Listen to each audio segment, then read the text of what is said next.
Você teve algum problema aí de contratação com o seu arquiteto, com o seu construtor, com o seu empreiteiro? Está se sentindo lesado ou lesada de alguma maneira, alguma coisa que não foi entregue como foi prometido? Então você precisa entender um pouquinho mais sobre contratos, que é o que a gente vai falar aqui no vídeo de hoje.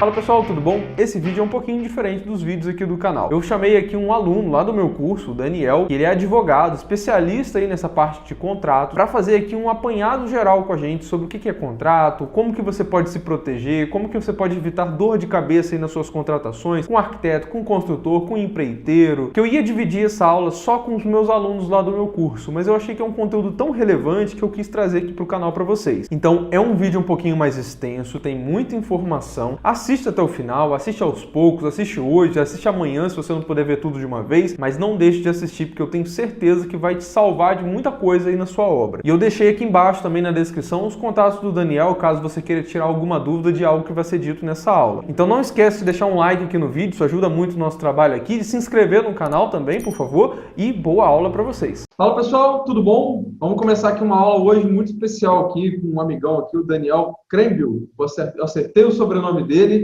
O amigo aqui, ele é advogado, ele vai trazer aqui várias sacadas para a gente aqui. A gente vai falar um pouquinho sobre contrato, vamos nos aprofundar um pouquinho mais nesse assunto aí, porque eu estava até falando com ele aqui antes da gente começar, né? O arquiteto, ele entende de projeto, assim como o advogado, ele entende de contrato, entende dessa parte toda. Então, em primeiro lugar, amigo, quero te agradecer muito aqui por você estar cedendo um pouquinho do seu tempo. Tenho certeza que vai agregar muito para todo mundo aqui no curso. Queria que você falasse um pouquinho o que você faz, se apresentar um pouquinho para a galera te conhecer, por favor. Bacana, Ralf. Obrigado. Eu sou, primeiro de tudo, fã do canal, né? Que o pessoal fala planarqueiro, né? Eu estou acompanhando. Eu especificamente sou da turma Arquitetando Seus Sonhos, né? Da terceira turma, porque eu pretendo construir minha casa aí em breve. Mudei agora essa semana de casa, então estou por dentro desse mundo agora da reforma e das obras, mas a gente já tem um contato na parte profissional com esse universo da construção, porque isso faz parte do dia a dia e da relação entre as pessoas, e o direito, especialmente a nossa área, né, do nosso escritório, é o direito civil, né, que tem uma semelhança, não é à toa, na denominação com a construção civil, né, é o direito que dita as regras das relações entre as pessoas, entre os particulares, né? Então, você e a construtora, uma pessoa que compra com um terreno ou um imóvel com quem vende um terreno ou um imóvel, toda essa parte dos registros, né, de imóveis e matrículas, marcações de área, tudo isso aí passa pelo direito civil. Realmente o projeto ali e o contrato têm semelhanças porque eles traçam, que nem você fala lá no curso, o mapa, né?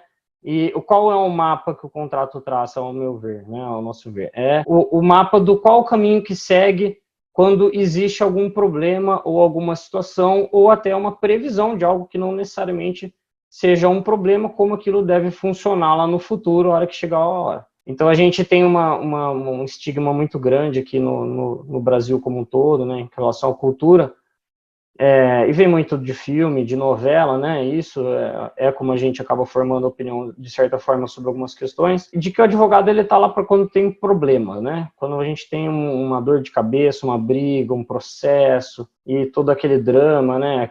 Só que o advogado, ele tá também para trazer a solução, e assim como o arquiteto, a falta dele do projeto pode causar problemas na execução da obra, a falta de um contrato, ela pode trazer dores de cabeça ou até processos, que são efetivamente o auge aí de um problema na relação entre duas pessoas, que é você ter que entregar a sua vida, né, para uma outra pessoa decidir, né, que é o juiz, e o juiz, ele não faz parte necessariamente da sua vida, da sua realidade, nem sempre mesmo você conseguindo o que quer num processo, você vai ficar satisfeito porque é a visão de outra pessoa sobre aquilo que você quer discutir ou aquilo que você acha que você tem um direito. Então, às vezes, muito mais vale você já colocar tudo no contrato para, na hora que chegar lá na frente, tendo um problema, você possa cobrar esse seu direito diretamente, vamos dizer assim, não ter que passar por todo esse convencimento de que você tem razão ou não tem razão, né? Então, acho que é bom do ponto de vista, e daí para aqui, porque interessa para o canal, né? Principalmente das obras, a gente vê na hora das contratações de mão de obra, de uma construtora, uma empreiteira,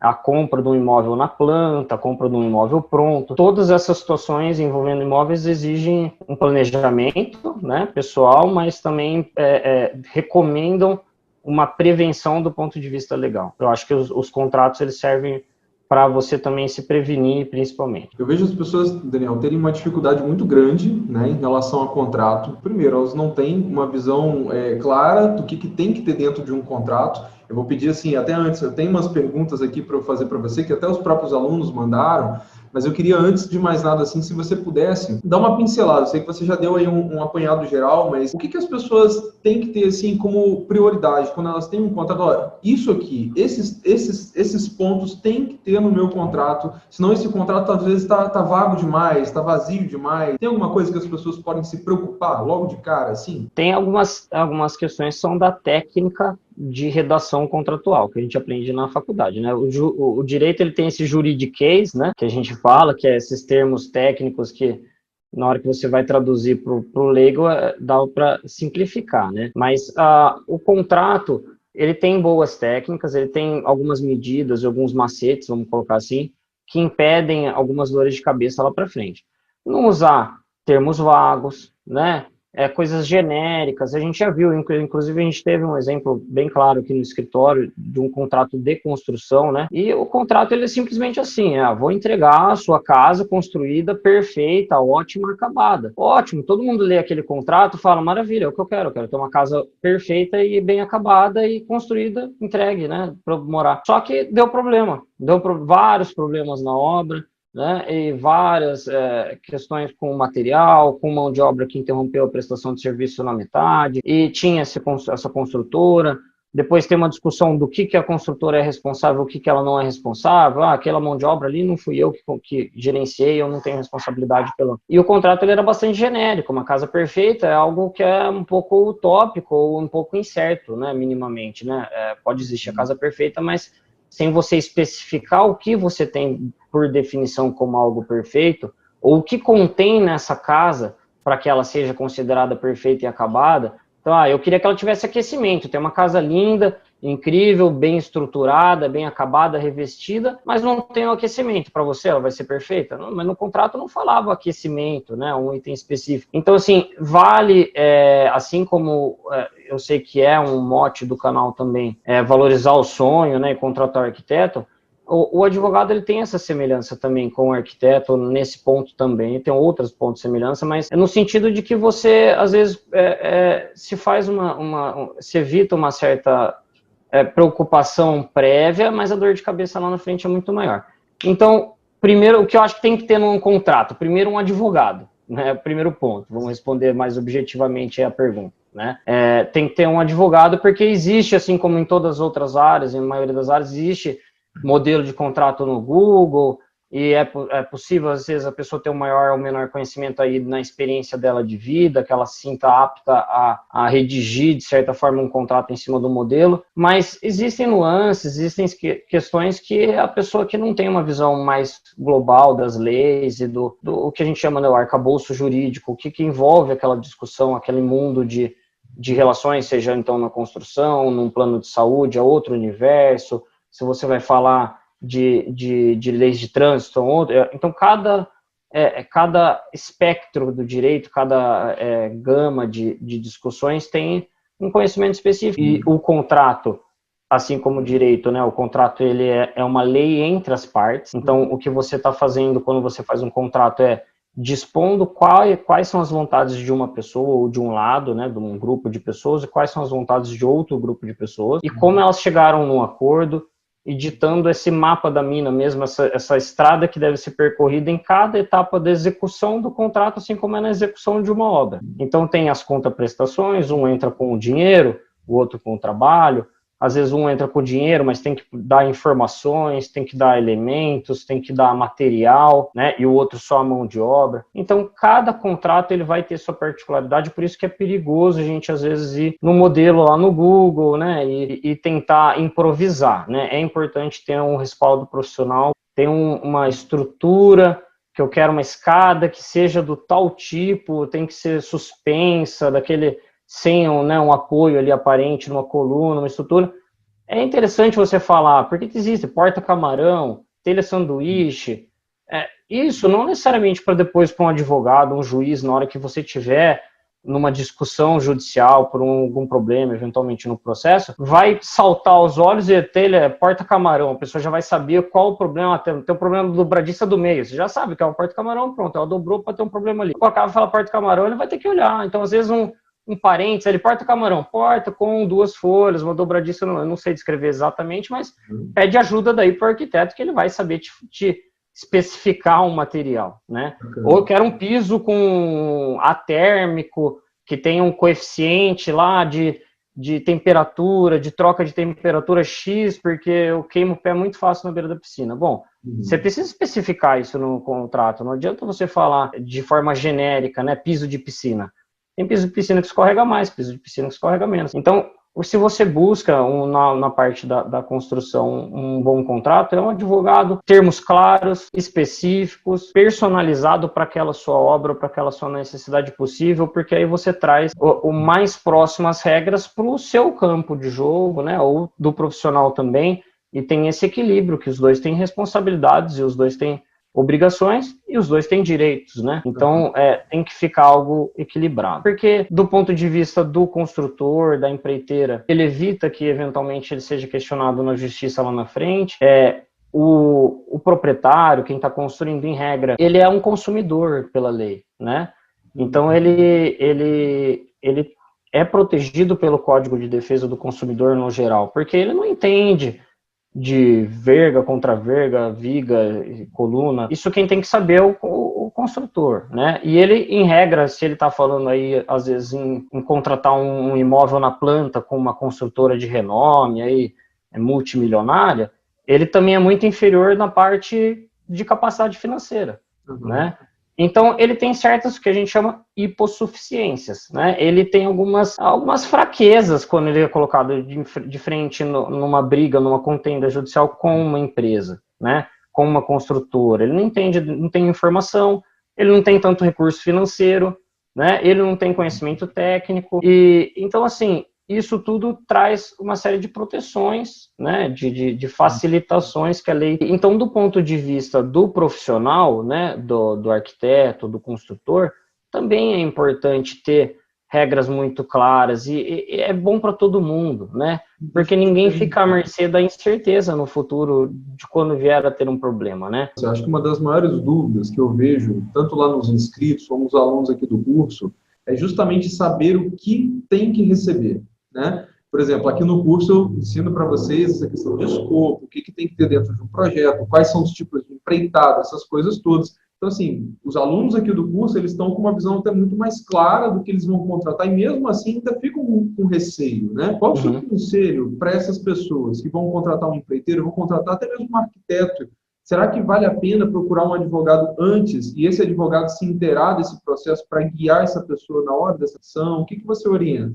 Eu acho que vale, sim. Assim como em outras áreas, assim como também, de novo, né, fazendo esse paralelo na arquitetura, existe a figura da consultoria. Então, isso não costuma ter, principalmente num assunto desse, né, um contrato de uma obra, não costuma ter um valor tão elevado assim, principalmente quando a gente pensa em um custo global de uma construção, né? Eu posso usar como referência a tabela da OAB, que é uma tabela que estabelece mínimos, né, de valores. Então, é algo que vai de 350, 400 reais até 700, 800 ou R$1.000 para uma consulta, e aí pode ir um pouquinho mais para isso eu estou falando, não estou falando de preços meus, né? Uma média, que nem o CUB, né? Que a gente usa é uma média, um parâmetro ético também para não ter uma cobrança muito abaixo do mercado, mas só para trazer realmente um parâmetro palpável para as pessoas, né? De que é algo, às vezes, que é muito simples, dentro do que você está na expectativa de gastar, ou até do que você efetivamente também, como na falta de um projeto lá na frente, tendo que fazer um improviso vai gastar, também representa muito pouco, né? Mas outro ponto que eu acho que é interessante para essa pessoa é ela se informar, que nem você disse. O curso traz uma visão, e eu percebi que com o curso você entende melhor das etapas, e você sabe melhor dentro dessas etapas as subtarefas, né? E o que você pode esperar de cada uma, a ordem em que elas ocorrem. Tem muito material hoje na internet, escrito, vídeo. Hoje, informação é o que não falta no mundo, né? Então, eu acho que uma boa dica para essa pessoa, uma dica inicial, ela se informar, né? Ela se informar do que ela quer, né? De como ela quer, de quais são as características dos produtos que ela quer para aplicação naquele projeto dela. E isso o arquiteto pode ajudar ela a encontrar especificações do material e do como ela quer fazer a obra, o que ela quer fazer. E, por outro lado, o advogado pode ajudar essa pessoa a como colocar no contrato para que o arquiteto saiba e faça e se comprometa em relação àquilo. Então, pode ter uma simbiose aí de verdade mesmo, né? Isso. Uma troca em que os dois profissionais dão inputs, né, para esse interessado, e esse interessado também retroalimenta esses dois profissionais com o que ele deseja, o que ele espera, e daí dá para fazer eu acho que uma coisa mais precisa, que nem eu estava recomendando lá no início, uma coisa mais personalizada mesmo. Falo pela minha área, assim, arquitetos têm uma dificuldade muito grande de fazer, às vezes, um contrato que seja claro, né? Porque, às vezes, ele quer focar muito na arte dele, naquilo que ele entrega, e essa parte, às vezes, de formalizar tudo, fica, às vezes, muito, muito nebuloso ali, e o cliente, coitado, fica no meio desse negócio todo. E essa sugestão que você deu, eu achei fantástica, tá, pessoal? Para vocês que estão assistindo, poxa, você ter a ajuda de um advogado, que é uma pessoa especialista nessa parte contratual, como uma consulta, né, é um valor menor, assim, que você vai ter acesso àquele profissional, a todo o conhecimento dele, para ajudar você dentro desse processo, até para você guiar, quem sabe até mesmo a sua construtora, para as coisas ficarem mais claras, né? Quanta dor de cabeça não deve ser evitada, né, Daniel? Quando você tem ali as coisas mais claras, como você mencionou para a gente. É o preventivo. A gente tem, no direito, a gente tem muito clara essa divisão, até entre os profissionais, né? Quem faz o extrajudicial, o judicial, e no judicial o contencioso, ou seja, a briga, né? E no extrajudicial, lógico, existe prevenção em todos os campos, mas estou falando de características mais fortes. Essa ideia de prevenção mesmo, e é como um EPI na obra, né? Você quer evitar que o funcionário sofra um acidente, cai alguma coisa na cabeça, ele esteja sem capacete, voe uma fagulha, ele está sem o óculos. E você também tem esses EPIs jurídicos, vamos colocar assim para fazer um paralelo, né? E acho que daí, Alf, né, tomando liberdade aí para o canal, né? Eu sei hoje pelo público que tem as pessoas como eu que querem construir, mas tem os arquitetos também que se espelham em você, né? E eu acho importante pro arquiteto, porque ele vai ter uma necessidade recorrente de ter um contrato bem feito, claro. Isso, como eu disse lá no início, principalmente ele saindo do ponto de desvantagem numa discussão judicial por ele ter ferramentas que favorecem o consumidor em geral, em relação a provas. Então, tem questões que geralmente a pessoa teria que provar, mas enquanto ela é consumidora, isso transfere, vamos dizer assim, em termos leigos, para o colo do profissional se esquivar daquela afirmação, né? E é sempre mais difícil você mostrar, às vezes tem questões que não acontecem, fatos que não ocorreram, que ficam quase impossíveis de serem demonstrados, né? Então, como que a gente previne isso? No contrato, olha, aconteceu isso, a regra que se aplica é aquilo. Então, o próprio profissional da engenharia civil, da arquitetura, do paisagismo, todos esses profissionais, eles se beneficiam e eles fazem um investimento, como você falou também, né? Que não, às vezes vale a pena no conhecimento do outro para que ele dê esse suporte, e esse suporte ele vai poder levar para o resto da carreira dele, né? Sim. E às vezes, então, assim, em questão de valor, não de preço, mas de valor, isso é muito valioso para o profissional, ele ter um kit, vamos dizer assim, jurídico bem sólido. Então, um termo de responsabilidade, um termo de quitação, um termo de entrega de chaves, isso beneficia, e você como consumidor também, que assiste o Ralph, também pode pedir para o seu arquiteto, ou ir atrás, se ele não tiver isso, ou não tiver condições, ou não tiver interesse nisso, você pedir assessoria para o seu advogado, e daí você chega para o arquiteto e fala, eu entreguei para o meu advogado, e agora a gente vai receber as chaves, eu quero assinar esse termo de contrato de chaves aqui, de entrega de chaves, em que a gente faz um memorial aqui, uma descrição, tem uma vistoria de entrada, a gente já constata se tem algum vício que está aparente, algum defeitinho, alguma coisa, aquilo que você também ensina, como receber, né, um imóvel na planta e tudo mais, depois que ele está pronto. Isso é bem importante para o direito também, né? Então, eu acho que é legal já documentar, e o advogado ele vai sempre te falar isso, o bom advogado sério, ele vai recomendar a gente tem que sempre documentar, sempre pôr tudo por escrito, no papel. Show. Deixa eu te fazer uma pergunta agora, e essa daqui é uma coisa que eu vejo acontecer com muita frequência também, que é o seguinte: às vezes a pessoa ela fez um contrato, assinou bonitinho, fez lá com a construtora, com o empreiteiro, a pessoa foi, entregou a casa para ela. Só que em algumas etapas dessa construção, vou dar um exemplo de impermeabilização, que eu acho que é um dos itens mais negligenciados aí de uma obra. Essa construtora vacilou ali, deixou de fazer uma etapa, deixou de fazer do jeito certo, e sei lá, 6 meses depois, 4 meses depois, esse cliente, depois de ter recebido a casa, já está aparecendo alguns problemas, algumas patologias. Estava lá no contrato, mas isso não estava claro para o cliente, ele não tinha a obrigação de saber disso. Como que essa pessoa ela pode agir depois disso? É interessante, né? É por isso, né? A gente não quer ficar repetitivo, mas é por isso que é bom ter um contrato, porque você pode especificar regras particulares que você deseja aplicar para esse tipo de situação entre você e o seu construtor. Mas a lei ela já traz, né, no Código Civil, uma regra geral que justamente tem uma diferenciação entre os defeitos que são aparentes e os defeitos que são ocultos, né? Então tem prazos distintos aí para você reclamar desses vícios. Em regra, existe um prazo que a gente chama decadencial, ou seja, aquele famoso que caduca, né? Para você pleitear isso até 180 dias depois de você constatar esse vício, né? Então, a partir do momento que você entrou e ele é aparente, é a partir do momento que você recebeu. E se ele não é aparente, então um vazamento lá dentro da parede, ele vai gerando aquela infiltração, e tem um cano estourado lá, escondido, você não está sabendo, de repente você vai no lado lá de fora da casa, tá aquele bolor, aquela mancha. Aí você descobriu, e é importante, mais uma vez, formalizar. Então, existe o caminho de você trazer isso para a construtora, e aquela empresa, ela sendo séria, né, e sendo responsável, ela vai saber identificar. E tem que ser honesta, né, de se responsabilizar pelo trabalho que foi feito por ela, né, ou foi feito por terceiros, mas que ela gerenciava, naqueles planos que a gente tem de construção, né, global, ou com uma supervisão, né, de uma execução que seja supervisionada por um profissional. E aí você sabe bem que tem essa dificuldade de se responsabilizar por mão de obra de outros que você supervisionou também, né? Mas aí é que eu acho que estão os principais pontos que acabam gerando um problema lá na frente, que tem muito aquela, na hora que deu o problema e chega num impasse, acaba virando, de certa forma, um empurra-empurra, né? Ah, mas foi o fulano que fez, não fui eu. Não, mas eu te paguei para você ficar em cima do fulano.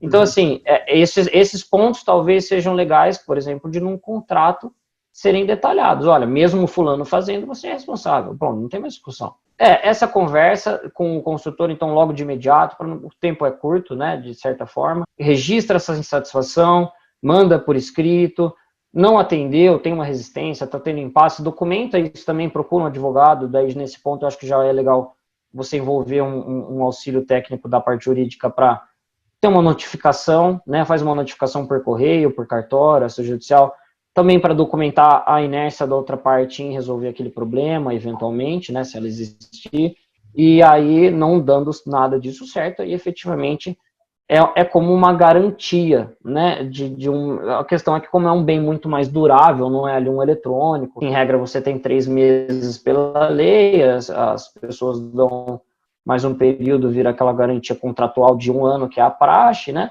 num imóvel essa garantia hoje é de 5 anos, né. Então, no mínimo, 5 anos, você vai ter, lógico que tem algumas outras discussões por responsabilidade de contrato, por danos que alguma coisa dentro daquela construção teve um problema, aquele problema gerou uma consequência, e aí você vai ter outros prazos para discutir, né, de responsabilidades que vieram de falhas nesse contrato. Mas para reclamar um vício, assim, realmente tem essa distinção, e é importante saber se ele era óbvio, né, ou se ele era oculto, que a gente fala um vício oculto, que ele não era tão perceptível, ou ele só se mostra ao longo do tempo. Bom, tenho certeza que está dando uma clareada boa para o pessoal. Muita gente deve passar por esse tipo de problema, viu, meu amigo? Vou começar a pegar aqui as dúvidas que os alunos mandaram para mim, e aí eu vou mandando para você. Ó, tem umazinha aqui que é a seguinte: é necessário reconhecer firma registrada em cartório, né? Os contratos de arquitetura e construção, quando se trata, por exemplo, de uma construtora? Hoje tem muito isso, uma confusão, que eu acho que é legal a gente esclarecer, que é o que é reconhecer firma e o que é registrar em cartório, né? O que o escriturar, que quando é do imóvel, a gente registra na matrícula algumas operações, compra, venda, financiamento, hipoteca, né, se averbam e se registra. Estou tentando simplificar de uma forma mais clara e em linguagem comum. Uhum. Reconhecer firma, você está carimbando com a fé pública do oficial do cartório, do tabelião, né, do cartório lá de notas, que quem assinou aquilo é realmente o dono daquela assinatura, ela é legítima, né, ela é autêntica. E existe a autenticação da firma por semelhança, então é aquela que você assina e a pessoa leva e ele compara com aquele cartãozinho que o cartorário fez na hora de cadastrar a firma daquela pessoa, de abrir a firma, né, que a gente fala. Uhum. E tem aquela que é presencial, né? Essa, por exemplo, na hora de vender um carro, hoje é exigido que seja feito reconhecimento de firma lá na presença. Então, ele reconhece a firma conferindo o seu documento, que você é quem você diz, e te vê assinar o documento, então ele atesta que você mesmo que assinou aquilo, né? Uhum. Isso é reconhecer firma. Que a gente pode generalizar, né? Não é um termo técnico mais correto, como registrar. O que seria, na verdade, mais fazer uma escritura pública de certos acordos ou vontades. Tem a firma reconhecida, que é aquele contrato com o seu arquiteto, né? Mas ela é um acordo de vontades entre vocês dois, particular, né? Então, ele pode ter a firma reconhecida, você, com isso, ganha a segurança de que é uma assinatura válida daquela pessoa, não vai depois ter como alguém argumentar lá na frente, ou dificulta, né, que alguém chegue lá na frente e fala, não, falsificaram minha assinatura, isso não fui eu que me comprometi com isso, né? Uhum. Então, essa é a segurança que a firma reconhecida traz. E quando você escritura, ou seja, quando você faz um contrato desses, mas não só entre vocês, você faz direto no cartório, o tabelião, ele está dando fé pública naquele negócio jurídico, né, que você está celebrando, e esse negócio, ele começa a fazer efeitos perante o público, outras pessoas, além de você, seu arquiteto, além de você, seu construtor. Isso é ter um contrato público, né? Uma escritura pública. É assim que é feito um inventário, porque exige que todo mundo saiba que aquela pessoa faleceu, que ela deixou aqueles bens, né? É assim que é feito, de certa forma, o contrato de casamento. Casamento, as pessoas não pensam muito assim, mas é um contrato, né? É um contrato de efeitos patrimoniais, de obrigações pessoais. Então, ele é um contrato misto ali, e ele também tem que ser celebrado no cartório, porque traz uma série de impedimentos. Você não pode casar com a sua sogra, mesmo depois de divorciado, né? Então, tem uma série de limitações que precisam ser expostas ao público, para que todo mundo saiba, fulano é casado. Se eu faço um negócio com ele, eu tenho que verificar a anuência da esposa dele. Ele está vendendo esse imóvel para mim? A esposa dele está de acordo? Porque ele pode estar vendendo para mim para tentar fraudar ela num divórcio que ele está passando por lá, né? Então, essa é a importância de documentos públicos. Então, respondendo à pergunta do amigo, feita essa introdução, né? A praxe é que se reconheça a firma, porque no Brasil a gente tem muito essa cultura que vem lá de Portugal, lá da colonização, que é dos cartórios, do selo real, do carimbo, e partir-se do pressuposto de que tudo é falso, a não ser que tenha algo que carimbe como verdadeiro, né? Isso em outros países é a lógica inversa, tudo é verdadeiro desde que não se prove que é falso, né? Então, aqui a gente tem muito essa lógica. Então, a praxe é que se reconheça a firma. Em cartório, é muito mais um contrato de compra e venda do imóvel. Você faz a escritura para depois poder registrar na matrícula, que são formalidades que a lei impõe para você se considerar realmente dono daquele.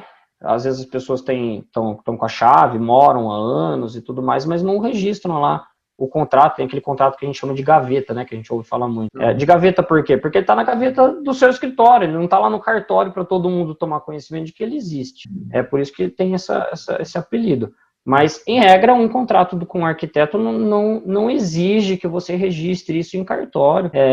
Tendo algum problema, que no exemplo da pergunta anterior, pode existir sim uma figura da notificação em cartório, que é quando você quer dar também essa fé pública, ou seja, você quer que fique atestado por alguém que o Estado, né, o governo, ele entende que tem uma verdade já presumida naquilo que aquela pessoa atesta, ou seja, o cartorário é uma pessoa que tem fé pública, né? Ele vai lá e ele atesta, olha, tal pessoa veio aqui, pediu para eu avisar a outra de que está tendo um problema, de que aquele problema não foi resolvido como deveria, de que ele está aqui concedendo um prazo de X dias para esse problema ser resolvido, senão ele vai tomar uma providência em juízo. E aí o oficial lá do cartório, o funcionário do cartório vai e faz a entrega desse documento para outra pessoa, para outro lado. E aí ele faz que nem no correio, né? Quando não está em greve. Tem o AR, que é o aviso de recebimento, esse funcionário do cartório ele vai atestar. Fui lá, não encontrei, olha, ele recebeu, tá aqui a assinatura dele de que recebeu, porque aí você consegue demonstrar algumas questões com mais firmeza. Olha, tal dia ele ficou sabendo do problema, eu dei para ele tantos dias para ele resolver. Você tem como mostrar quando começou essa contagem, quando ela terminou, se ele fez algo depois a respeito ou não. Mas também deixa a critério do advogado de cada um e que a pessoa quem se vê nessa situação, se vir nessa situação, tiver para auxiliar, saber o que é mais necessário naquele momento, né? Efetivamente, o reconhecimento de firma ele é padrão, só traz uma aura maior para o contrato, mas sendo aquela pessoa que assinou, é a mesma vontade que ela está passando para o papel. Ó, vamos lá, Daniel, mais uma aqui para gente. Essa daqui a gente já até meio que já falou um pouco aqui também, mas acho que pode ser que você tenha algum complemento para fazer, que é o seguinte, ó. Muitos arquitetos talvez possuam contratos padrão, porém muito abrangentes, né? Nós, como clientes, né, nós podemos exigir uma coisa mais personalizada às nossas necessidades. E eu acho que essa pergunta aqui é bacana, Daniel, pelo seguinte, às vezes a pessoa está fazendo um contrato com um arquiteto para um projeto de interiores, que é muito diferente de um contrato, por exemplo, para uma obra do zero, um projeto do zero, ou um projeto executivo do zero.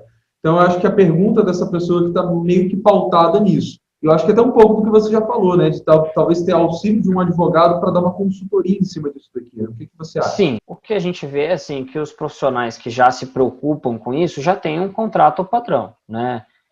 Aí o quanto eles se preocupam é o quanto esse padrão ele é adaptável a cada situação específica, a cada serviço que ele oferece, porque um profissional que já se precaveu em fazer um contrato para aquilo que ele oferece no mercado como produto, o cliente não vai ter tanto esse sofrimento de saber, nossa, mas como que chama tal etapa? Porque ele mesmo já vai ter colocado de forma clara isso, né? Agora, existem padrões que, como um exemplo que eu dei, né, da casa perfeita, e sem se dizer o que é isso. Aí eu acho que não só é possível, como eu acho que o cliente ele deve sentar e trazer para a negociação não só o preço, não só o que inclui, mas como isso vai ser documentado, né? Então, acho que é bem interessante as pessoas entenderem, e eu percebi isso nas perguntas que a gente se depara aqui no seu canal, e que tem a ver com a questão jurídica, que foi até o que levou a gente a se falar, né? É que o que é uma regra geral que a pessoa pode ter na cabeça, né, ao meu ver, no direito civil, na relação entre as pessoas, desde que aquele objeto, aquilo que você está contratando, ele é um objeto lícito, né? Então você não está negociando algo que foi roubado, que é ilícito, um narcótico, ou seja, desde que você tenha ali um objeto que seja válido, seja lícito, vocês sejam pessoas que estão gozando da perfeita condição mental, né? Você sabe o que você está fazendo, né? Você não está contratando com alguém que é incapaz, que é menor de idade, né? O contrato ele vai expressar a vontade de vocês. Então, antes de pensar no contrato, tem que ser esclarecido e conversado as vontades, né? Então, olha, eu tenho vontade de que o contrato seja específico, seja bem claro, para a gente não ter nenhum tipo de problema, nenhuma dor de cabeça lá na frente. Eu tenho vontade que a minha escada seja suspensa. É a mesma coisa, você tem que sentar e negociar. A partir do momento que foi negociado, e aquele famoso combinado não sai caro, né? Aí realmente ver como passar isso para o papel e se isso é realmente válido, se isso é que a gente chama exequível, né? Também não adianta você prever suas vontades, são vontades que não cabem no seu orçamento, naquilo que está sendo combinado de valor com o profissional, não são da área de atuação dele, ele também não pode se comprometer com algo que não seja aquilo que ele consegue entregar, né? Então, eu acho que é muito mais nesse sentido, assim, de negociem com clareza, não tenham vergonha, né, de colocar na mesa a sua preocupação com o o seu sonho mesmo, como sempre se fala aqui no canal, né? Então, assim como você tem que conversar com o número de cômodos, qual o tamanho, você quer um closet, não quer, você tem que ter a liberdade de chegar e falar, olha, achei aqui que nessa cláusula do contrato tá falando casa perfeita, mas eu queria que minha casa perfeita ela tivesse um memorial descritivo. Dá pra gente fazer um memorial descritivo? Vamos fazer aqui quais itens, quantos cômodos. Você vai já inclui o projeto de acabamentos, de decoração?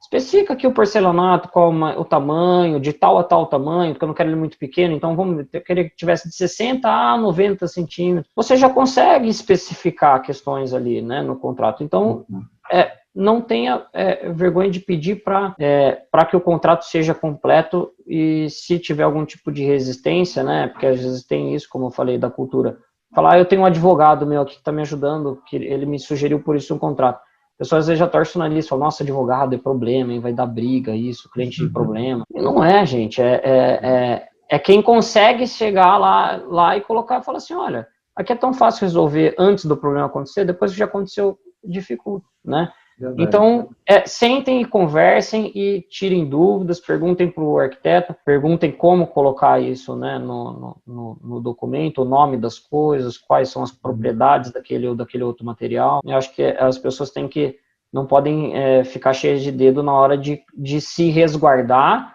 e se tiver alguma residência do lado de lá, tentar mostrar que, olha, eu estou resguardando a todo mundo, porque aí você não vai ter o risco de eu chegar lá na frente e querer que você ponha o porcelanato que é de 1,5 m, né, porque tava lá que era de 60 a 90, né, então não vou poder dar dor de cabeça também pro arquiteto, né, eu como cliente problema, vamos dizer assim, que às vezes a pessoa está preocupada que o envolvimento de uma discussão jurídica antes de fechar o negócio possa trazer essa aura de problema. Não, é sentar e conversar mesmo. Eu costumo dizer, Daniel, que contrato, né? A pessoa que tem medo de contrato, a pessoa não pode ter medo de contrato. Contrato é só uma forma de formalizar as coisas, né? Quando você encontra um profissional que ele fica ali cheio é o profissional sabonete, né? Que fica ali com medo. Ensaboado. Ensaboado. Quando você encontra um profissional que é ensaboado, aí que você tem que dar um passo para trás. Você fala assim, opa, por que esse cara está fugindo aqui da gente discutir esses pormenores, né? Na questão da reserva técnica, né?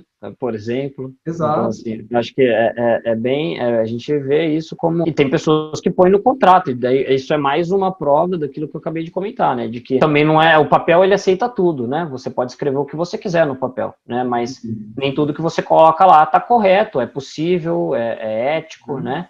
Exato. Então tem que ter esse cuidado também de ser preciso, não ser genérico, ser o mais detalhado, fazer memoriais, fazer vistorias, instruir com fotos, olha, eu gosto desses materiais aqui, ó, vai ser esse acabamento, já tem uma textura, uma cor, põe lá uma figura, no contrato mesmo, olha, o porcelanato terá esse acabamento, nome, aí tem aqueles nomes, né, que nem de esmalte de mulher, né, que Gabriela, Magno, Malta, aí você não sabe o que é cada coisa, mas aí põe uma fotinha, põe lá um quadradinho, uma miniatura, é esse aqui, ó, é esse vermelho escarlate, a rosinha, põe lá qual é a aparência, porque depois alguém efetivamente vai chegar lá e vai olhar, falar, deixa eu ver aqui o contrato, deixa eu ver a foto na miniatura, e aqui na parede como que tá, e tá azul, pronto, já não bateu, né, fica mais fácil. Digamos que a pessoa, ela vai construir a casa dela, ela vai, enfim, fazer uma reforma, e ela não quer especificamente contratar uma empresa, ela quer contratar pessoas avulsas, né?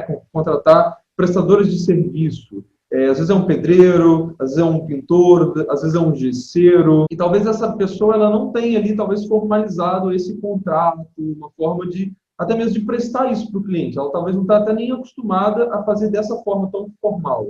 Qual a dica que você pode dar para o pessoal para formalizar essa contratação? Esse tipo de profissional, muito raramente, ele vai ter esse que eu chamei esse kit jurídico, né? Ele, muito provavelmente, ele por ser informal, a palavra já diz tudo, né? Quando você está pondo no contrato, você está formalizando, né? Então, quanto mais informal a mão de obra, menor a probabilidade de que já tenha algo pré-concebido de regramento aí entre vocês. Eu acho que nesses casos é mais importante ainda a conversa, né, que nem a gente fala de olhar no olho, né, e ter esse acerto prévio dos termos. Um pouco mais, exige um pouco mais de cuidado por parte do contratante, né, do consumidor, em ter a certeza de que está sendo negociado, né, como fala, ele pode ter uma visão, você explica ali, fala, eu quero assim, quero assado, e ele fala, tá ótimo, maravilha, vamos fazer, mas chega lá na hora, a gente tá acostumado a ver isso no dia a dia, né? Vem um aditivo, não, mas você falou aqui, mas para eu fazer isso aqui, passava um cano, aí agora para fazer isso aqui eu vou ter que mudar o cano, aí eu não faço hidráulica, vamos chamar lá o encanador, vai sair mais 5 mil. Tem que ter uma preocupação maior da sua parte como contratante, né?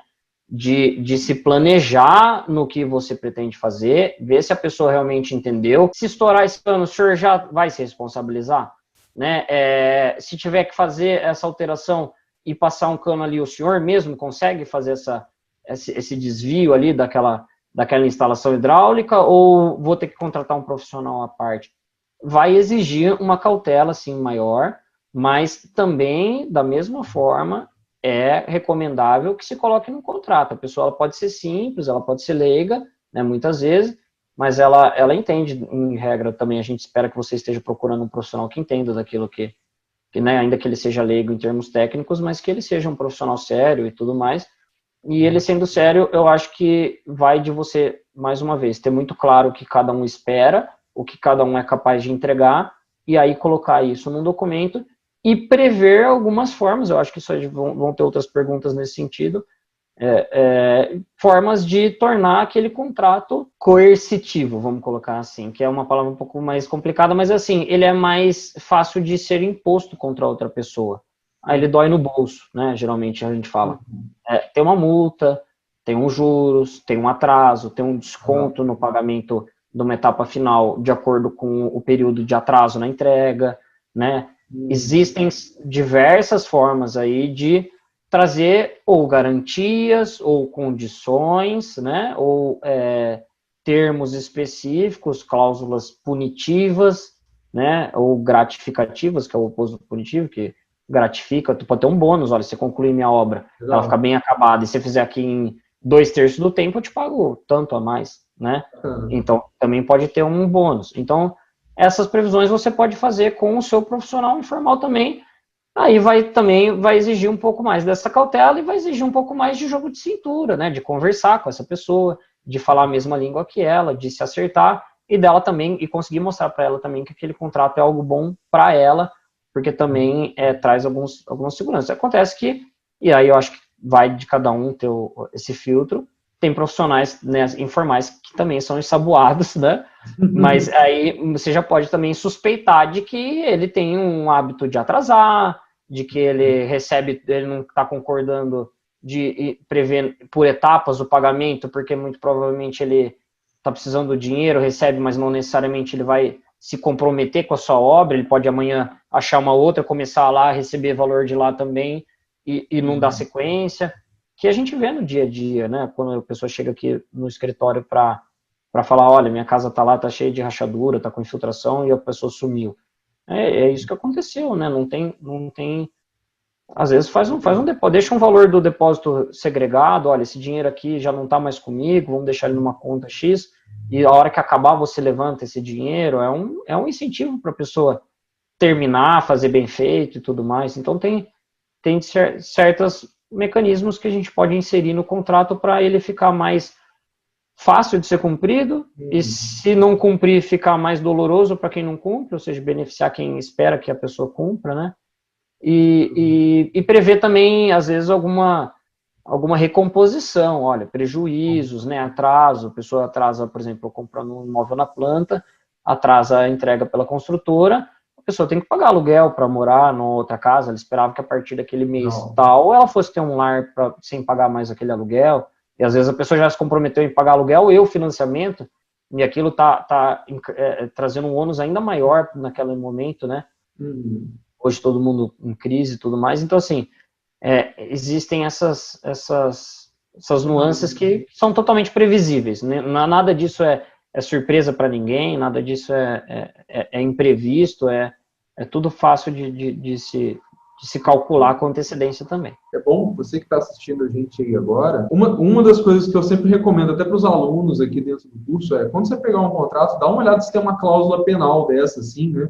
Se tem alguma coisa onde a pessoa está sendo penalizada por não fazer aquilo que está te prometendo. Repetindo, eu acho que o contrato é uma forma apenas de formalizar as obrigações, os deveres de cada um. Da mesma forma que eu acho que tem que ter uma penalidade lá para o contratado, né, de não entregar, tem que ter uma penalidade para o contratante também de não pagar, de não fazer ali aquilo tudo, né? Sim. Uma outra pergunta que trouxeram aqui, que eu acho que é muito legal, que é o seguinte: como que a gente pode incluir cláusulas? Vamos dizer que o cliente ele decidiu que ele quer algo a mais. Por exemplo, ele contratou o projeto com o arquiteto, mas ele percebeu, por exemplo, que ele decidiu que ele queria o projeto de interiores também.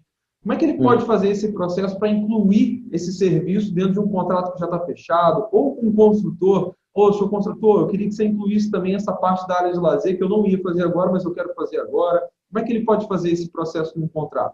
A gente faz o que a gente chama de um adendo. Um contrato, ele em regra, ele é um contrato por si só, né? Mas ele vai ter esse vínculo com o contrato anterior, né? Então, olha, já tem um projeto, já estou executando, e aqui a gente vai acrescentar essa obrigação. Às vezes, não é, tem esse exemplo clássico que você trouxe, não, eu estava fazendo aqui, ia parar na parte, né, do projeto legal ali, executivo, mas agora eu quero paisagismo, eu quero interiores, né? Isso são exemplos clássicos, mas pode ter uma alteração de algo que já existia, né? Olha, lá atrás eu combinei já que ia ter o projeto executivo e tudo certinho, mas que o arquiteto ele não ia acompanhar lá a obra e fiscalizar e tudo mais. Mas agora eu vi, começou a andar a obra, eu vi que vai ser prejudicial não ter lá o Ralph por perto, eu quero ele para esse serviço também. E a gente faz um aditivo mesmo, um adendo, né? Em que se identifica que tem um contrato anterior, que ele já estava sendo executado de uma forma XY, e o que pode ter? Às vezes, quando é alguma coisa que depende de alguma consideração, alguma observação, a gente faz considerando no início. Olha, considerando que o primeiro contrato não previa esse serviço, considerando... E aí chega na conclusão. Quais são os desafios nesse ponto? É que, em geral, quando a gente está nessa situação, a gente já tem um vínculo com o profissional estabelecido no primeiro momento, né? Mas nem sempre a gente tem uma clareza de quanto vai custar, isso que precisa ser acrescentado. Então, também é legal, às vezes, ter uma negociação prévia, né? E ter uma conversa antes. Olha, se lá na frente eu precisar do paisagismo, como você calcula, né? Se eu precisar do espaço de interiores, qual é a sua base? É por metro quadrado? Como você cobra por serviço, para piso, uma coisa, para outros acabamentos, outra, para decoração, outra? Já ter isso definido para não... Às vezes o contrato ele é genérico nesse ponto também, de falar, olha, esse escopo, né, que a gente fala, o objeto, o contrato tem por objeto, né, que é também conhecido como escopo, ou seja, o que a gente está contratando? Que seja feito esse projeto, seja feito de instalações, etc., e daí, ou genericamente já fica excluído o que não menciona, ou às vezes tem profissional, ou tem pessoas que preferem incluir, falam, não incluindo paisagismo, já especifica, ó, esse não, paisagismo não está aqui dentro, né? E que podem ser contratados à parte, e ponto, aí acaba aí a frase, né? Então, às vezes, já tem ali, ó, de paisagismo que pode ser contratado à parte, nas seguintes condições. Para a área externa da fachada frontal, X mil. Para a parte do jardim, lá do quintal lá no fundo, tanto. Ou então, aqui esse contrato é só para eu fazer o projeto e eu assino como responsável técnico. Faço lá a RRT, ou no engenheiro ART. Ok, mas eu não vou lá na obra no dia a dia no canteiro. Mas se você quiser que eu vá, ou aí o profissional põe, ou se eu, como na visão do cliente, né, se eu quiser que o arquiteto vá lá e passe a acompanhar e fiscalizar a obra no dia a dia, oriente os pedreiros, etc., etc., vai ser acrescido ou cobrado um percentual de X, e aí tem essa especificação já antes, mesmo a pessoa não querendo, né? Porque chegar lá na frente, mudou de ideia, já sabe como é. E se chegar lá na frente e decidiu, você vai ter que fazer esse adendo, ao meu ver, né, para formalizar, porque também não dá adianta você ter um contrato, mudar algo nele e ficar com um contrato que não corresponde à versão final do seu acerto, né, de fato ali, o que você apalavrou com o profissional, né.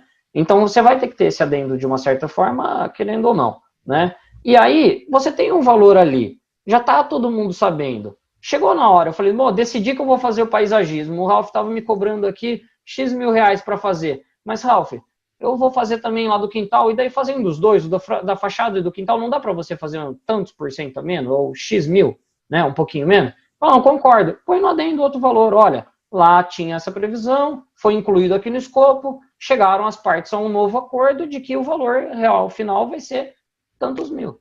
Então, você já documenta essa mudança às vezes, mas você vê que não prejudicou ter essa previsão lá atrás, ela traz já um parâmetro muitas vezes, a pessoa depois não pode, eu quero, aí até o profissional poder falar, bom, agora você vai fazer, tem que fazer comigo, vai cobrar mais, menos, acho que deixa a pessoa um pouco mais tranquila também, né, de que, olha, não vai ter surpresas, né, a ideia é prevenir surpresas. Vamos para a próxima pergunta aqui, acho que a gente também já respondeu um pouco dela, mas a gente pode trazer aqui, talvez de uma forma mais diretiva aqui, né, a pessoa está perguntando o seguinte, olha, uma empresa, ela pode oferecer um relatório das fases de execução da obra para recebimento do pagamento específico de cada uma dessas etapas? Ela pode ser incluído, e se o seu contrato ele foi previsto por etapas, né, principalmente quando, porque tem vezes que você contrata só aquela etapa, mas tem vezes que você faz uma construção prevista como um todo, ou seja, você contrata, entrega o terreno e espera receber uma casa já inteira e acabada, né, então entrega a terra e quer a construção, só que os pagamentos são feitos parceladamente, mas não aquela parcela mês a mês, mas sim uma parcela por etapa. É muito semelhante ao que o próprio banco aplica com os financiados na hora de conceder crédito, né, no mercado financeiro. Tem um nome aí mais técnico que são as medições, né?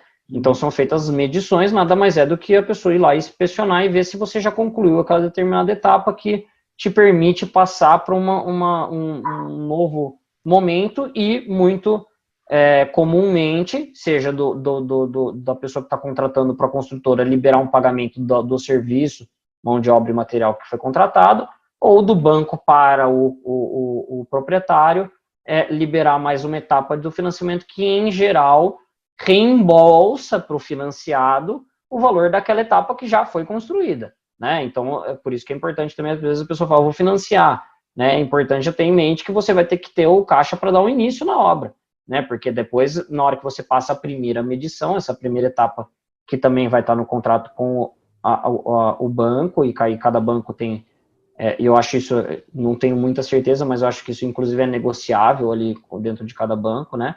Então você precisa ver com o seu gerente quais são as etapas de medição, mas com o construtor também, olha, eu vou, e mais uma vez a importância do memorial descritivo, porque como você sabe que aquela etapa foi concluída, como você sabe que ela está bem executada para se poder passar para a próxima, bom, está bem rebocado para poder pôr o revestimento, né? Está bem feito o contrapiso para poder assentar o piso, tá? Bem feita a impermeabilização da laje, né? Por exemplo. Então, mais uma vez, essa questão do memorial descritivo ganha importância, que é você deve prever, quando faz por etapas, o que compreende dentro de cada etapa.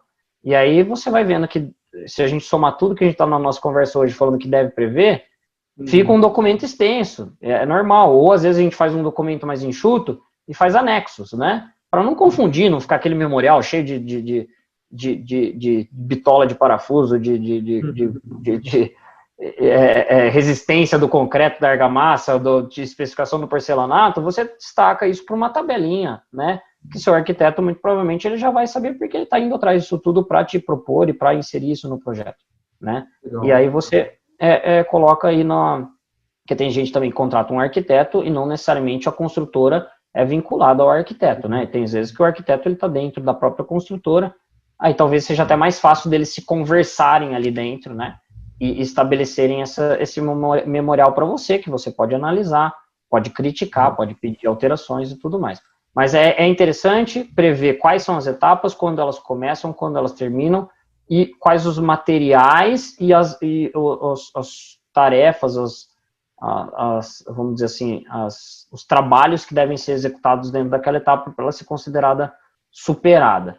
E aí fica mais fácil de vocês chegarem e falarem, olha, o chapisco não está bem feito, eu não posso liberar o pagamento da primeira etapa porque faltou. Ele vai lá, conserta o chapisco e fala, bom, agora tá ok, vamos para... E assim, sucessivamente. E deixa eu te fazer uma pergunta, assim, você até viu isso, provavelmente deve ter visto lá no curso, né, que eu ensino para vocês que basicamente tem dois tipos de contratos, né, tipos de contratações que eu acredito que sejam as mais usadas, uma que eu até recomendo que vocês usem mais, Mas a primeira delas é a empreitada global, que é quando a pessoa quer contratar uma empresa, uma construtora, um arquiteto, que quer que seja para fazer tudo. É literalmente entregar a obra na chave. E você tem a empreitada mista, que é quando você vai contratando por, como a gente está falando aqui, etapas, partes, às vezes são empresas diferentes, você vai ter uma empresa para fazer a parte civil, você vai ter uma empresa para fazer a parte de gesso, uma empresa para fazer a parte de pintura. Você quer fazer alguma consideração em relação a alguns cuidados que as pessoas têm que ter quando estão fazendo contratos, por exemplo, dessas duas?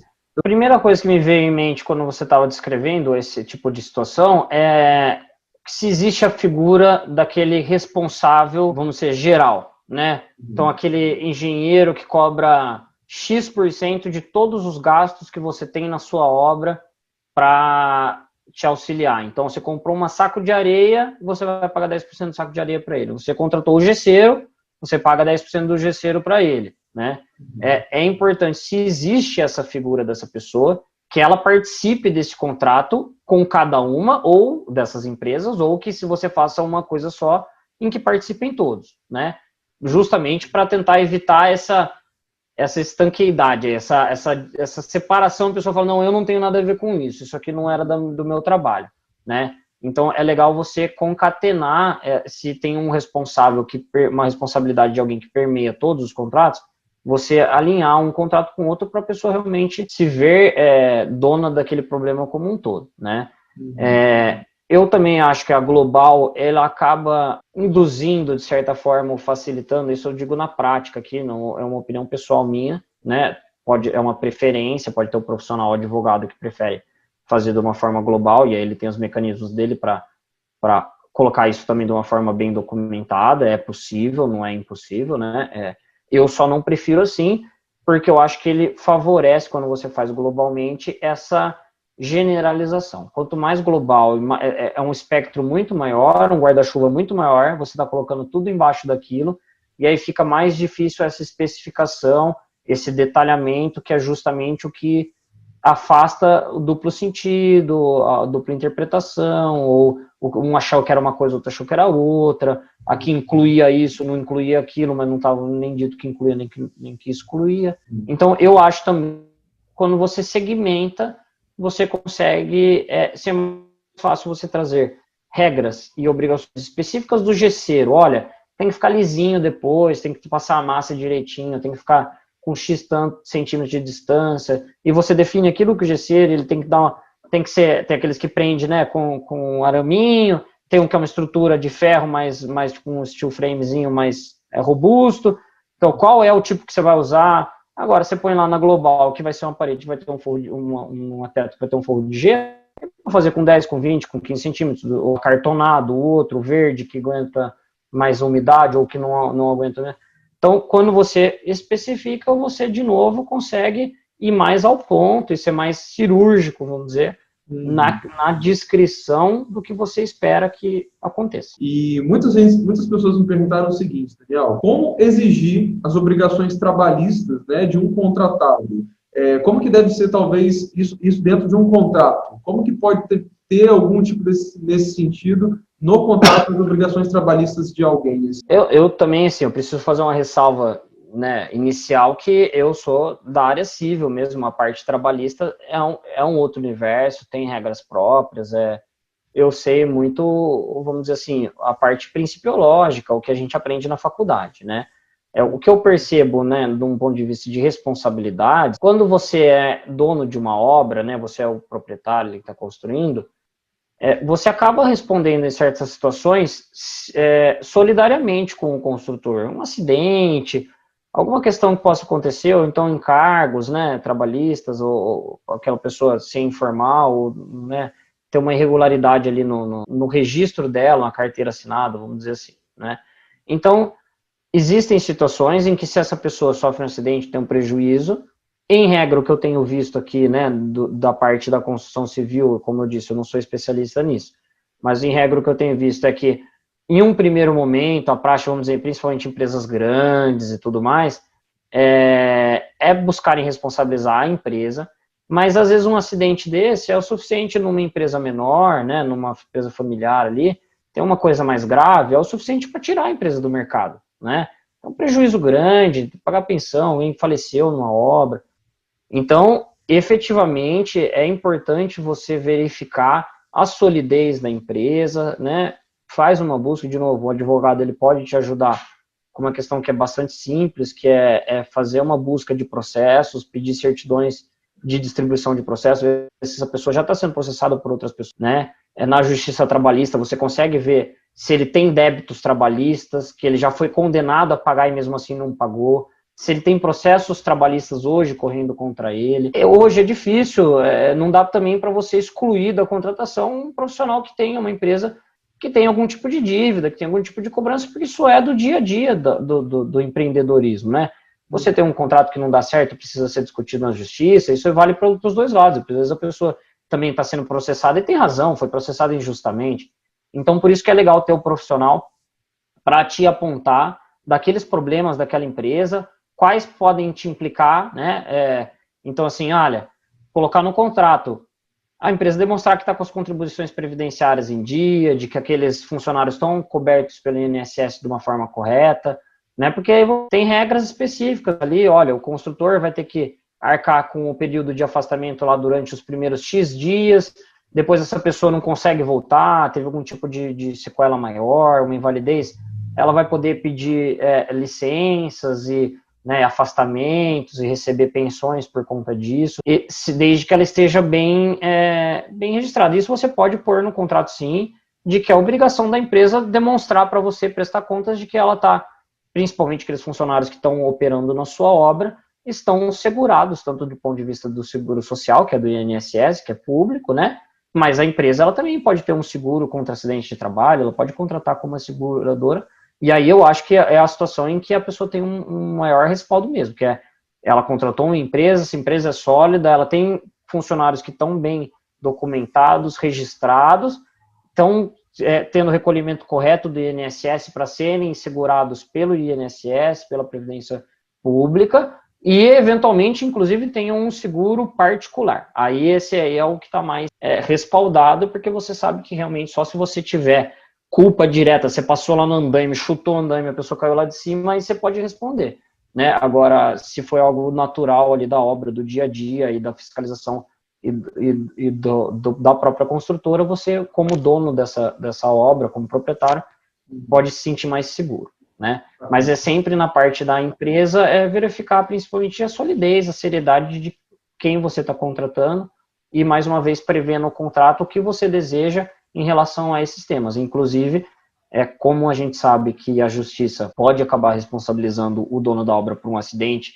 especialmente se aquela empresa ela não responde por aquilo de uma forma correta quando ela é acionada, é importante colocar no contrato do proprietário com a construtora de que, olha, acidente de trabalho aqui, você tem a obrigação de manter eles segurados, de manter eles protegidos, fornecer EPI adequado do início ao final da obra, para cada uma das etapas. Então, acho que é a pessoa também ter essa preocupação de fiscalizar o construtor de que a obra dele é segura e de que ele tem condições e está bem documentado para uma eventualidade. Show de bola, meu amigo. Vamos então aqui para a gente finalizar, vamos entrar aqui num assunto meio polêmico aí, mas acho que é um assunto que vale a pena a gente entrar aqui para bater esse papo, já que a gente está falando de contrato.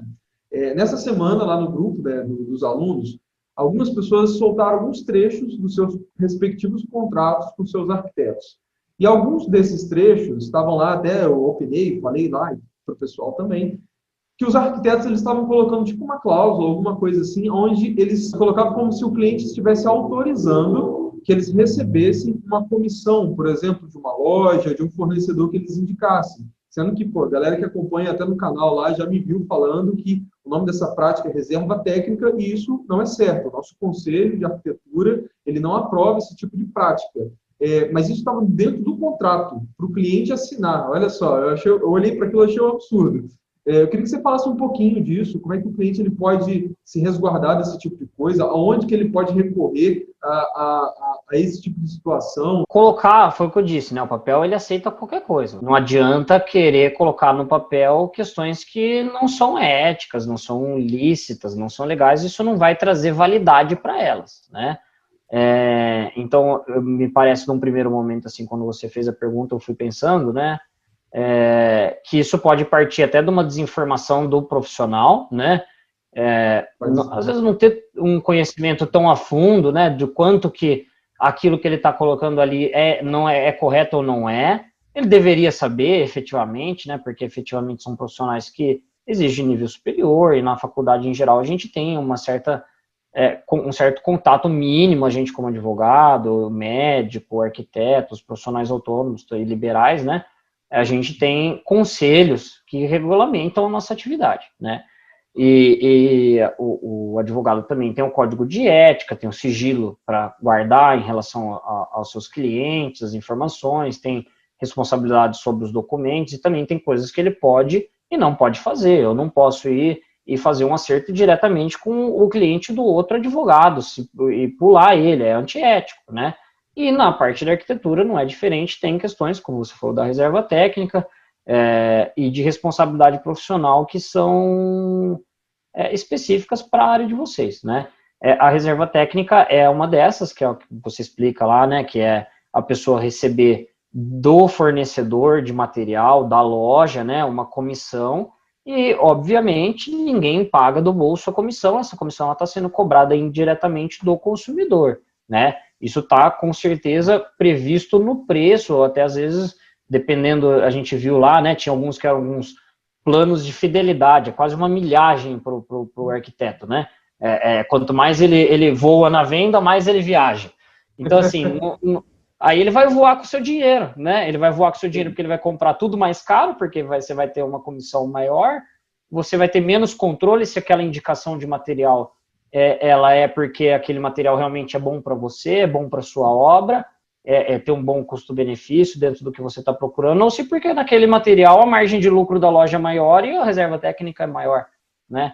Então, tem toda uma dinâmica de mercado por trás, que está aí já instituída, ela não é correta, é comum, né? Alguns é tão comum que já vem nisso com tanta naturalidade, porque todas as lojas oferecem reserva técnica, etc., né? Vamos dizer, né? Não sei se essa é a realidade, mas eu acredito que a maioria tenha, né? Tanto é que isso acaba transparecendo na hora que vai parar dentro de um contrato, né? Que a hora que você documenta num contrato que você está fazendo algo que você não deveria, é péssimo para o próprio profissional, porque aquilo lá está documentado para todo mundo ver que é algo que você executa na prática, e se aquilo lá é seu contrato padrão, então mostra que você faz isso com todo mundo, né? E o profissional pode, como você falou, até responder por consequências éticas, tomar uma bronca, né, que a gente fala, uma advertência, pode ter que pagar uma multa, né, pode ter suspensão da licença que ele tem para trabalhar, ou até mesmo uma cassação, né? Dependendo da gravidade da infração ética. Então, em geral, quando a gente vai falar de conselhos profissionais, tem uma escala aí gradativa de penalidades. Eu acho que vale para o inscrito aqui, né, para o telespectador do canal, da mesma forma que a gente falou lá no início em relação aos termos contratuais, não ter papas na língua. Lógico, tem que ter uma delicadeza, como eu falei. Isso, às vezes, é muito natural para o profissional, ele vê isso com outros olhos, ele entende. Tudo bem que não interessa como ele enxerga aquela situação para ela ser ou não ser correta, ética, moral, legal ou ilegal, né? Porque a opinião subjetiva dele não vai alterar uma regra que é objetiva. Mas isso eu acho que cabe ter essa sensibilidade na hora de tratar, para também não ofender ninguém, não imputar aquela pessoa, né, uma característica que às vezes não é dela, de ser uma pessoa que não é correta ou não é honesta, né? Mas eu acho que tem que ser trazido, sim, tem que ser conversado. É possível, qualquer contrato ali que está sendo feito entre particulares é passível de ser alterado, então você pode suprimir essa cláusula como um todo. Como a gente já viu também no curso e no canal, você pode combinar serviços que o seu arquiteto receba de você, que você contrate para ele, que ele te auxilie, né, te dê uma consultoria, te acompanhe numa loja, faça visitas, compare materiais, especifique para você propriedades, né? Então traga especificações de cada material para você poder ir atrás deles já, e às vezes você mesmo cotar e comprar, né? Mas são serviços que são aí já mais legítimos mesmo, né? Que envolvem o profissional se debruçar e ir atrás daquilo que é melhor para você e te passar. e cobrar por esse tempo que ele vai investir para chegar nessas conclusões do que é bom e o que não é bom para você, né? Mas a partir do momento que você atrela algo que é desconhecido pelo consumidor, você não sabe em que base que foi negociado, qual o valor que aquilo representa, do bolso de quem está saindo, mesmo que a gente já possa presumir que é do seu bolso, né? Tudo isso já é uma série de elementos que já levantam a orelha, falam, olha, não tá bom isso, né? Então, repagina isso, recoloca isso para não prejudicar o profissional. Se ele vai ter tempo investido para fazer aquilo, remunera aquele tempo do profissional. O serviço do arquiteto, do advogado, ele é intelectual, né? Ele é artístico, então é puramente o que aquela pessoa estudou, se atualiza, investe de tempo para aprender, para pôr aquilo lá na prática, para estudar o seu caso e achar uma solução, executar essa solução na prática também. Então, isso tudo tem que ser valorizado. A gente aquela máxima, né? Não me peça para te dar de graça a única coisa que eu vendo para viver, né? A única coisa que eu sei vender, né? Então, assim, isso efetivamente tem que ser valorizado o trabalho de cada um. Mas não dá para a pessoa ganhar às suas custas, né? Aí eu acho que é onde vem essa tamanha polêmica, acho que é justamente jogar no caldeirão esses dois ingredientes. Algo que é tão comum e banalizado, né, com algo que é tão prejudicial. E daí, ou passa batido para quem está sendo prejudicado, ou estranha quem está sendo, de certa forma, contrariado na intenção de pôr aquilo em prática, né, que seria o arquiteto que tem isso como comum, como aceitável, né. Então, acho que também é se informar e aí é saber o profissional que você está contratando, saber o quanto ele está disposto a ser correto com você, já que você já se informou e sabe que essa prática não é correta, você tem capacidade de informar ele, caso ele não saiba, né? Muito provavelmente ele ao menos deveria saber, ainda que ele efetivamente não saiba, mas daí você consegue medir também a seriedade e acho que aí é uma boa base para você saber se você está falando com a pessoa correta para entregar a sua vida, seus desejos ali na mão daquela pessoa, né? Porque hoje em dia qualquer um pode apresentar para o arquiteto uma decisão de um conselho, né? Peça ajuda para o seu advogado, ele vai saber pesquisar esse tipo de jurisprudência, né? De decisões precedentes, que são paradigmas para aquela situação, e você consegue levar, olha, o conselho aqui do seu estado, da sua profissão, reputa que isso não pode estar no seu contrato. Então, deixa eu entender aqui, quando você faz isso, você está recebendo por quê? Pelo tempo?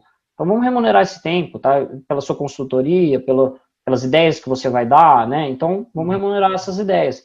E equalizar isso para também o arquiteto não entender, ou não ser isso efetivamente que você esteja fazendo, de empurrar trabalho para ele fazer sem ser remunerado, né? E, ao mesmo tempo, ele também não te empurre a conta para pagar a viagem dele, porque tem um programa de vantagens na loja. Então, cada um tem que ser honesto com o outro e correto com o outro, e cada um recebe pelo que trabalha e paga pelo que contrata. Então, assim, não é errado você querer contratar um arquiteto para ele ir a uma loja e te ajudar a fazer essas escolhas. O errado é ele ganhar alguma comissão em cima de você com o que você está comprando lá. Então, meu amigo, cara, eu só tenho que te agradecer aí por todo o seu tempo. Ótimo, estamos aqui para... Não, tenho dúvidas, tendo dúvidas eu tenho tempo para responder, a gente está aqui para isso. A gente agradece. Posso deixar por favor, pode deixar o contato. Se vocês tiverem aí problemas com essa parte toda jurídica aí, né, com contratações e tudo mais, com o construtor, com o arquiteto, o que vocês precisarem, o amigo aí é fera, super solícito aqui, ajudou a gente pra caramba, trazendo um conteúdo tão completo para vocês, que a gente vai deixar tanto lá para os alunos, tá? E como eu também vou deixar aqui no canal para vocês poderem acompanhar, que eu tenho certeza que tudo que a gente falou aqui tem uma importância tão grande e que vai evitar muita gente passar dor de cabeça aí, sabe, Daniel? Muita gente mesmo. Espero que tenha sido informativo, né? A nossa ideia é essa, é trazer informação. Como o Ralph fala, valoriza o sonho, contrata o arquiteto, o sonho também passa pela parte jurídica, então contratar o advogado também é valorizar o seu sonho, mas também é valorizar o seu tempo e sua energia física e emocional na hora de resolver os problemas também e conseguir traçar já também uma estrada mais pavimentada para percorrer ao longo da sua obra. E isso, os advogados em geral, os advogados cíveis e imobiliários, ou na parte de tributos tributários, né, podem auxiliar o pessoal aí do canal que tem alguma demanda, alguma dúvida nesse sentido, quem tiver alguma dúvida, quiser nos procurar para tirar alguma questão específica, pode nos procurar e a gente auxilia ou encaminha aí para quem possa auxiliar. Amigo, mais uma vez, muito obrigado, tá? Muito obrigado. Você, Alf, valeu pela oportunidade aí, viu? Então é isso aí, pessoal. Grande abraço. Se você não se inscreveu no canal, se inscreve aqui embaixo, dá um like pra gente. Valeu, tchau, tchau. Maravilha, valeu, gente.